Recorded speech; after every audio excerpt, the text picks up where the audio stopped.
اور خداوند نے موسیٰ سے کہا کہ بنی اسرائیل سے کہے کہ اگر کوئی ان کاموں میں سے جن کو خداوند نے منع کیا ہے کسی کام کو کرے اور اس سے دانستہ خطا ہو جائے، اگر کاہن ممسوح ایسی خطا کرے جس سے قوم مجرم ٹھہرتی ہو، تو وہ اپنی اس خطا کے واسطے جو اس نے کی ہے ایک بے عیب بچڑا خطا کی قربانی کے طور پر خداوند کے حضور گزرانے۔ وہ اس بچڑے کو خیمہ اجتماع کے دروازے پر خداوند کے آگے لائے اور بچڑے کے سر پر اپنا ہاتھ رکھے اور اس کو خداوند کے آگے ذبح کرے، اور وہ کاہن ممسوح اس بچڑے کے خون میں سے کچھ لے کر اسے خیمہ اجتماع میں لے جائے، اور کاہن اپنی انگلی خون میں ڈبو ڈبو کر اور خون میں سے لے کر اسے مقدس کے پردہ کے سامنے 7 بار خداوند کے آگے چھڑکے، اور کاہن اسی خون میں سے خوشبودار بخور جلانے کی قربان گاہ کے سینگوں پر جو خیمہ اجتماع میں ہے خداوند کے آگے لگائے، اور اس بچڑے کے باقی سب خون کو سوختنی قربانی کے مذبح کے پایا پر جو خیمہ اجتماع کے دروازے پر ہے انڈیل دے۔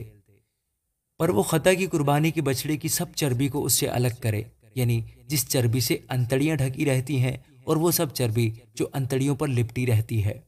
اور دونوں گردے اور ان کے اوپر کی چربی جو کمر کے پاس رہتی ہے، اور جگر پر کی جھلی گردوں سمیت ان سبوں کو وہ ویسے ہی الگ کرے جیسے سلامتی کے ذبیحہ کے بچڑے سے وہ الگ کیے جاتے ہیں، اور کاہن ان کو سوختنی قربانی کے مذبح پر جلائے، اور اس بچڑے کی کھال اور اس کا سب گوشت اور سر اور پائے اور انتڑیاں اور گوبر، یعنی پورے بچڑے کو لشکرگاہ کے باہر کسی صاف جگہ میں جہاں راکھ پڑتی ہے لے جائے، اور سب کچھ لکڑیوں پر رکھ کر آگ سے جلائے، وہ وہیں جلایا جائے جہاں راکھ ڈالی جاتی ہے۔ اگر بنی اسرائیل کی ساری جماعت سے انجانے چوک ہو جائے اور یہ بات جماعت کی آنکھوں سے چھپی ہو، تو بھی وہ ان کاموں میں سے جنہیں خداوند نے منع کیا ہے کسی کام کو کر کے مجرم ہو گئی ہو،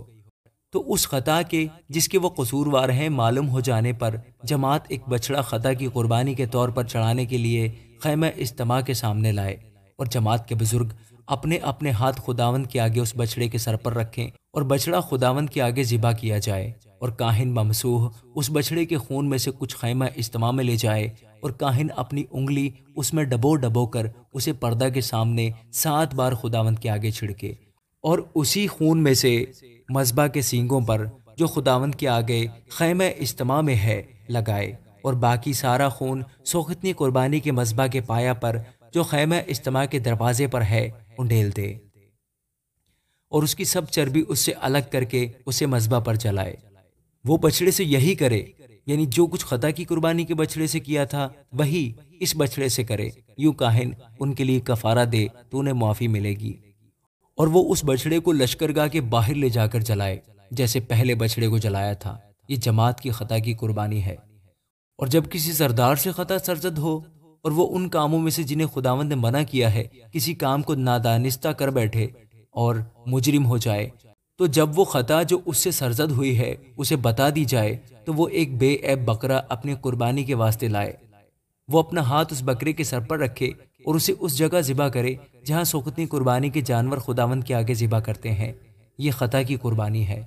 اور کاہن خطا کی قربانی کا کچھ خون اپنی انگلی پر لے کر اسے سوختنی قربانی کے مذبح کے سینگوں پر لگائے، اور اس کا باقی سب خون سوختنی قربانی کے مذبح کے پایا پر انڈیل دے، اور سلامتی کے ذبیحہ کی چربی کی طرح اس کی سب چربی مذبح پر جلائے، یوں کاہن اس کی خطا کا کفارہ دے تو اسے معافی ملے گی۔ اور اگر کوئی عام آدمیوں میں سے نادانستہ خطا کرے اور ان کاموں میں سے جنہیں خداوند نے منع کیا ہے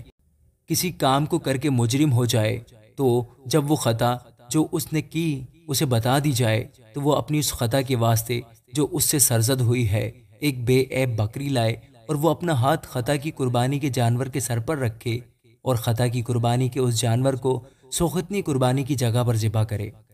اور کاہن اس کا کچھ خون اپنی انگلی پر لے کر اسے سوختنی قربانی کے مذبح کے سینگوں پر لگائے، اور اس کا باقی سب خون مذبح کے پایا پر انڈیل دے، اور وہ اس کی ساری چربی کو الگ کرے جیسے سلامتی کے ذبیحہ کی چربی الگ کی جاتی ہے، اور کاہن اسے مذبح پر راحت انگیز خوشبو کے طور پر خداوند کے لیے جلائے، یوں کاہن اس کے لیے کفارہ دے تو اسے معافی ملے گی۔ اور اگر خطا کی قربانی کے لیے اس کا چڑھاوا برا ہو تو وہ بے عیب مادہ لائے اور اپنا ہاتھ خطا کی قربانی کے جانور کے سر پر رکھے اور اسے خطا کی قربانی کے طور پر اس جگہ ذبح کرے جہاں سوختنی قربانی ذبح کرتے ہیں، اور کاہن خطا کی قربانی کا کچھ خون اپنی انگلی پر لے کر اسے سوختنی قربانی کے مذبح کے سینگوں پر لگائے، اور اس کا باقی سب خون مذبح کے پایا پر انڈیل دے، اور اس کی سب چربی کو الگ کرے جیسے سلامتی کے ذبیحہ کے برہ کی چربی الگ کی جاتی ہے، اور کاہن اس کو مذبح پر خداوند کی آتشین قربانیوں کے اوپر جلائے۔ یوں کاہن اس کے لیے اس کی خطا کا جو اس سے ہوئی ہے کفارہ دے تو اسے معافی ملے گی۔ آمین۔